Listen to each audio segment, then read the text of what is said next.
আসসালামু আলাইকুম সুপ্রিয় দর্শক শ্রোতাবৃন্দ, সবাইকে স্বাগতম ইমরান ইন্ডিয়ান ব্লকের পক্ষ থেকে। দেশ ও দেশের বাইরে যারা আছেন সবাইকে স্বাগতম। প্রিয় দর্শক শ্রোতাবৃন্দ, আজকে আমার নিজস্ব যে ওল বইটা সেটা কিন্তু আজকে কেমন হয়েছে বা কি কি ট্রিটমেন্ট করেছি বা কি ট্রিটমেন্ট করার কারণে ওল গাছ সব থেকে ভালো হয়েছে। তো প্রিয় দর্শক শ্রোতা, আমার ওল বই যদি আপনার দেখা হয়, এখানে 16 কাটা ওল বই আছে। তো এখানে পুরোপুরি সবই কিন্তু মোটামুটি ভালো সাইজের গাছ কিন্তু পরিপূর্ণভাবে হয়ে গেছে। আমি কিভাবে এই ওল চাষ করেছি সেই বিষয় নিয়ে আজকে আপনাদের কথা বলবো।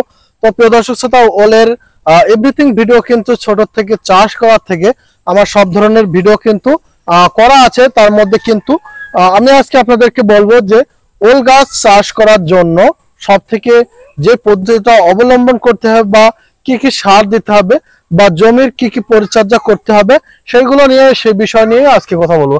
তো প্রিয় দর্শক, তাই এখানে দেখতে পাচ্ছেন কিন্তু গাছটা কিন্তু মোটামুটি ভালো বড় হয়ে গেছে। এখন এর কি ট্রিটমেন্ট নেওয়া দরকার বা কি কি সার দেওয়া দরকার সে বিষয় নিয়ে কিন্তু আজকে আমি আপনাদেরকে সম্পূর্ণ ভিডিও দেখবেন যে আমি কি কি পদ্ধতিতে এই গাছগুলো পরিচর্যা করে মানুষ করেছি। তো প্রিয় দর্শক শ্রোতা, আমার এই ভুঁইতে দেখতে পাচ্ছেন এখন কিন্তু এর ভিতরে মোটামুটি কোনো ধরনের তেমন একটা ঘাস নেই। তার কারণ হচ্ছে হালকা হালকা আগাছা ঘাস।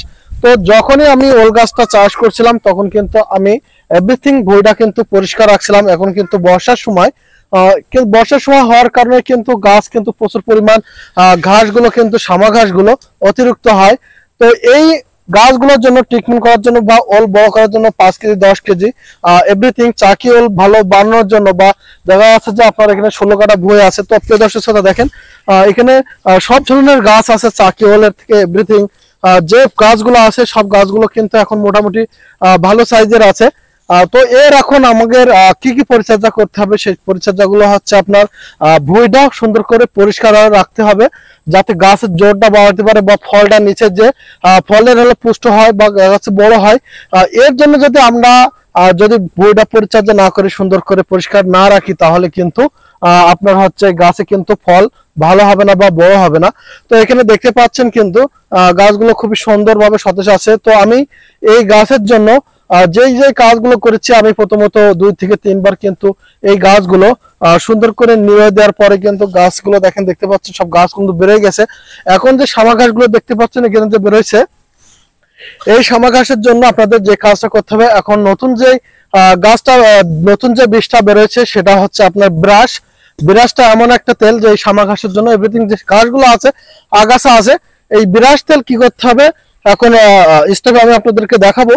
যে এই বিরাস তেলটা দেওয়ার পরে এই যে ঘাসগুলো আছে বা আগাছা আছে এই দেওয়ার পরে কিন্তু আপনার শুকনো ভাবে দিতে হবে। যে সামা ঘাসের 2 রকম কিন্তু স্প্রে আছে, দেখা যাচ্ছে কিছু কিছু ঘাস আছে দেখা যাচ্ছে সেগুলো বৃষ্টির সময় ভালো কাজ হয়, কিন্তু এই যে বিরাস যে ঘাসটার কথা বলছি এই ঘাসটা কিন্তু আপনার শুকনোতে দিতে হবে। শুকনোতে দেওয়ার পরে ধীরে ধীরে আস্তে আস্তে কাজ করে কিন্তু ঘাসগুলো মরে যাবে।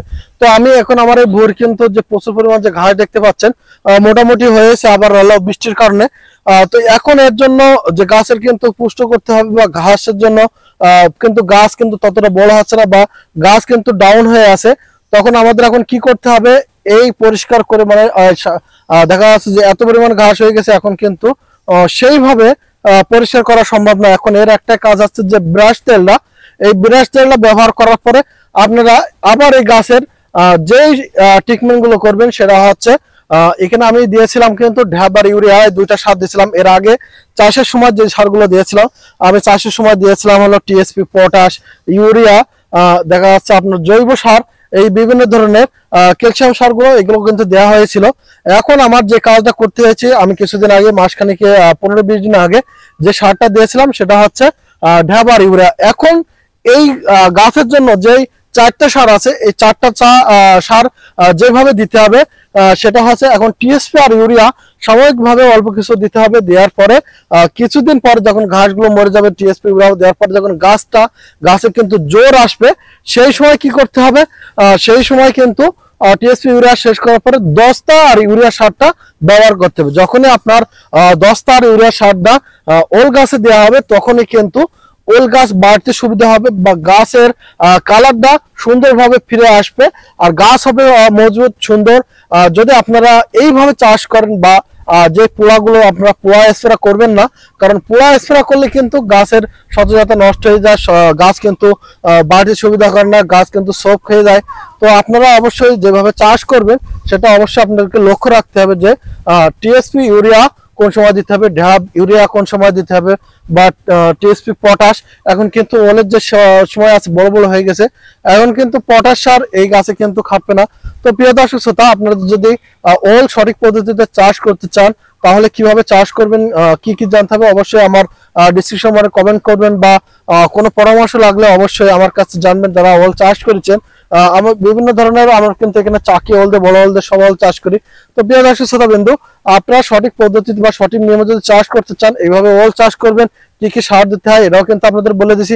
এখন যে পর্যায়ে আছে এখন আপনারা ব্যবহার করবেন টিএসপি আর ইউরিয়া, আর হচ্ছে দস্তা আর ইউরিয়া সামগ্রী দিয়ে যদি ব্যবহার করেন তাহলে কিন্তু গাছের গ্রোথ খুব সুন্দর হবে, বড় হয়ে যাবে, গাছের কিন্তু ফলও অনেক আসবে।